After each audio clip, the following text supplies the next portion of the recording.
રોજ અમદાવાદ આસારવા ખાતે આવેલી સિવિલ હોસ્પિટલની મુલાકાત લેવામાં આવી હતી।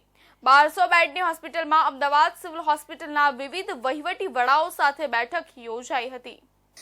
બેઠક બાદ બેઠકની સમીક્ષા આપતા આરોગ્ય મંત્રી ઋષિકેશ પટેલ દ્વારા વાત કરવામાં આવી હતી કે આ સારવાર સિવિલ હોસ્પિટલના કેમ્પસમાં ન માત્ર ગુજરાત રાજ્યના પરંતુ અન્ય રાજ્યના લોકોની પણ આશા છે। આરોગ્ય મંત્રી ઋષિકેશ પટેલ દ્વારા વધુમાં એ પણ વાત કરવામાં આવી હતી કે સિવિલ હોસ્પિટલનું કેમ્પસ એ ચારે બાજુથી રોડ ઘેરાયેલું છે, તેથી વધુ સરળ રીતે ટ્રાફિકનું નિયમન થાય અને પાર્કિંગની સુવિધા વિકસે તે માટે પણ માસ્ટર પ્લાન વિશે આ બેઠકમાં સમીક્ષા કરવામાં આવી હતી। વધુમાં તેમણે એ પણ જણાવ્યું હતું કે હોસ્પિટલમાં મલ્ટી લેવલ પાર્કિંગની સુવિધા પણ વિકસાવવામાં આવશે અને પીજી અને યુજી હોસ્ટેલ માટે પણ આયોજન કરવામાં આવશે।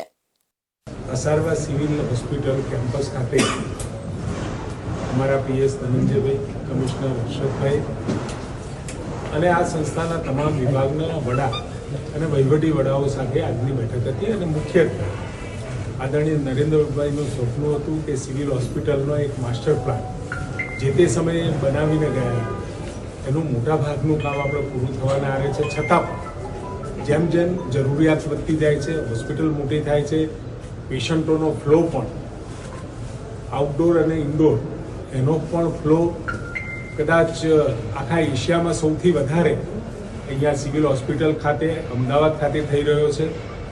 રાજ્યનો તો ખરો, પરંતુ આજુબાજુના રાજ્યના લોકો પણ સિવિલ ઉપર એની આસ્થા અને શ્રદ્ધા વધી છે ત્યારે એની જરૂરિયાતો દિન પ્રતિદિન વધતી જાય છે અને અત્યારે તમે જોતા હશો તેમ ટ્રાફિકની પણ સમસ્યાઓ આપણને ખૂબ મોટી જોવા મળી રહી છે।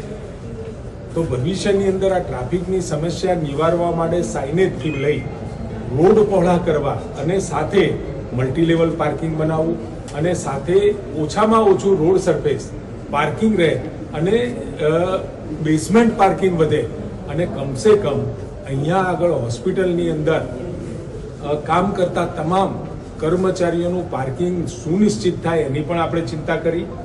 વધુમાં આરોગ્ય મંત્રી ઋષિકેશ પટેલ દ્વારા જણાવવામાં આવ્યું હતું કે માસ્ટર પ્લાન બનાવવાની વાત પણ ચર્ચામાં લેવામાં આવી હતી।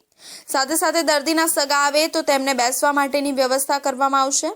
બેઠકમાં 840 કરોડના કામની સમીક્ષા કરવામાં આવી છે અને 838 કરોડના કામ આગામી સમયમાં આવશે।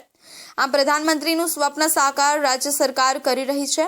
સિવિલ હોસ્પિટલનું કેમ્પસ ચારે બાજુથી રોડથી ઘેરાયેલું છે અને વિવિધ 10 જેટલા ગેટ્સ છે, તેથી અલગ અલગ ગેટથી સીધું અલગ અલગ યુનિટમાં જઈ શકાય તે પ્રમાણે વ્યવસ્થા પણ કરવામાં આવશે।